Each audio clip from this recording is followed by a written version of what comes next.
Okay, go. Okay, I have a story that I'm going to read you guys about a social injustice topic called gender pay gap. Okay, it basically means it's the difference between what men and women are paid. Ready?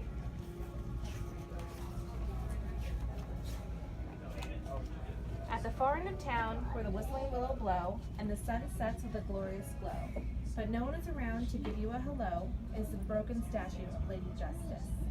And near the whistling willows, some people say, if you look hard enough, you can still see today, where the statue once stood just as long as it could, before it broke into two and was left in decay.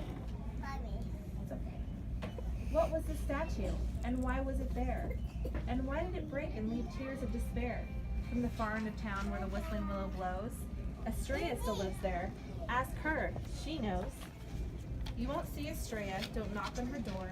She stays in her loft on the very top floor, where she makes her own clothes out of cloth from a long-fought war. And on special nights she peeks out of the blinds, and sometimes she speaks. And tells how the statue was broken. She'll tell you perhaps if you have the right token. On the end of a vine, she lets down a bucket, and you have to toss in 30 cents in a puppet, and 3 apples grown full in Nantucket.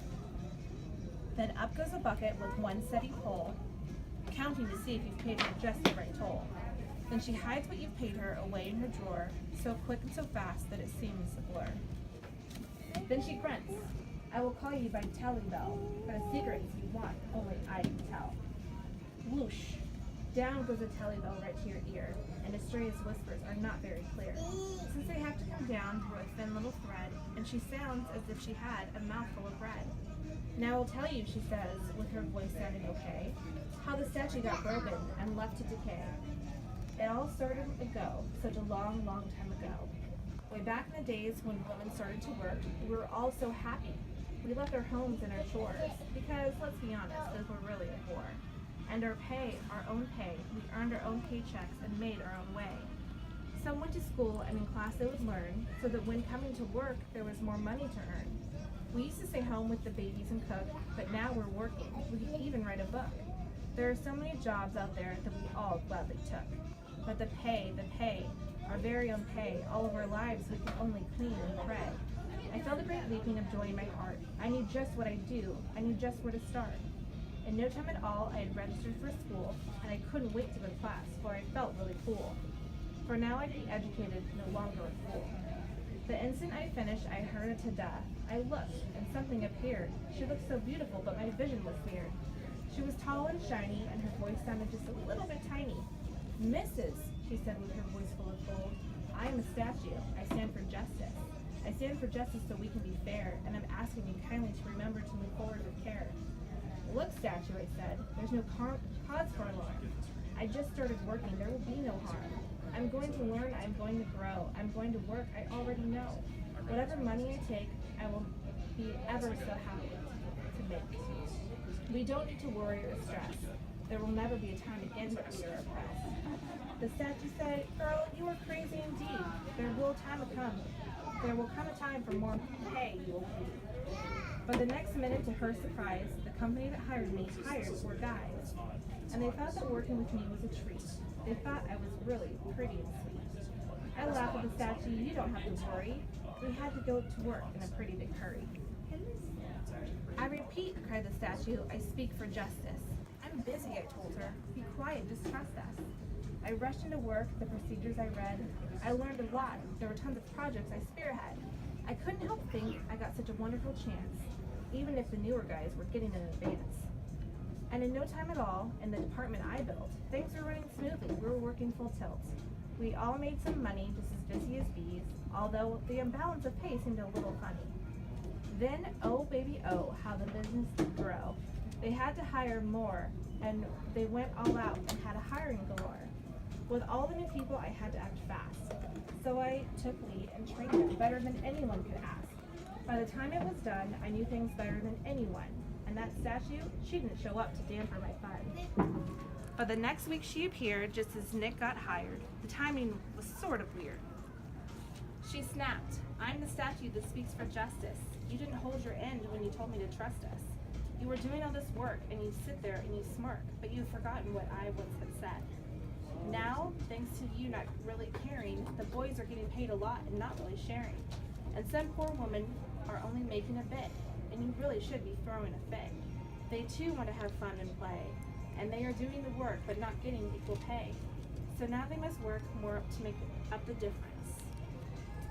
I, Estrella, felt sad as I watched them get a second job. But business is business, and I was a little bit of a snob, regardless if they could only afford corn on the cob. I meant no harm, I most truly did not, but we had to grow bigger, so bigger we got. We biggered the company, we biggered our school, we biggered the employees. They came up with some golden rule that only boys could be managers. No one fought, but it felt a little old school, so I thought. I worked and I worked over the years. I knew what the statue said were nothing but fears. The statue was whiny, but it was also silly. I had nothing to worry about, really. Then again she came back again with her gripes, going on and on about some stereotypes. I am the statue, she stood there and said. She looked a bit odd, maybe full of some dread. Estrella, she cried with an awful moan. Estrella, listen, she shouted in a serious tone. I am not here to blow smoke. This is serious, so serious, not just some joke. You aren't getting paid enough. You're being a dweeb. You're not making as much as Nick or Steve. What's going to happen to you very soon? You'll learn that to an injustice you were not immune. You'll have to work more years to earn that of your male peers. What's more, snapped the statue, you've put in the time, but that corporate ladder over there, they won't let you climb. How do you see it and not even care? You need to speak up, but you don't even dare. Now we have all these working mothers taking care of sisters and brothers, but they can't get hired. You know why? Corporate is just going to justify their decision for the application deny, saying she would need flexible time because what if her kids get sick during the daytime? And then I got upset. I got terribly upset. I yelled at the statue, now hear this. All you do is warn and fret. Well, I know my rights, and I'm telling you, I will move up. It's not so taboo. Women will be paid fair, so we can move up, be hired everywhere. In fact, I said, I was full of emotion. I am next to get a promotion. And at that very moment, we heard a door shut. I felt a sickening feeling way down in my gut. That newer guy, Nick, was getting my promotion. Since he was taking the role, I was getting a demotion. All the work I had done, the problems I had solved, all the expertise I had from being so involved, it all didn't matter. I didn't take the caution when I began. Now I was getting paid 1/3 less than a man. So in time, my uncles and brothers, every boy, all moved up in positions, got to buy all shiny new toys. Now, all that was left at the bottom was me, an empty feeling, the statue and me. The statue said nothing, just left a tear fall, just gave a very sad, long ball. As her scales broke in half and fell to the ground, her shiny silverness turned to gross brown, and the broken statue made a mess, amongst a small pile of rocks with one word, unless. Whatever that meant, well, I just couldn't guess. That was long ago, but each day since that day, I've sat here and worried away. Through the years, the balance has been off, it has fallen apart, and I've worried about it with all of my heart. But now, says Estrella, now that you're here, the words of the statue seems perfectly clear. Unless someone like you cares a whole awful lot, nothing is going to get better. It's not. So, catch, calls Estrella. She let something fall. It was a glorious bead. It's full of know-all. You need to pass the message and plead, and glorious beads are what everyone needs. Fight for equality, treat it with care, be paid the same, give all the same prayer. Be happy, let your money accrue. Then the statue may again stand tall, and everyone may have the best of its view.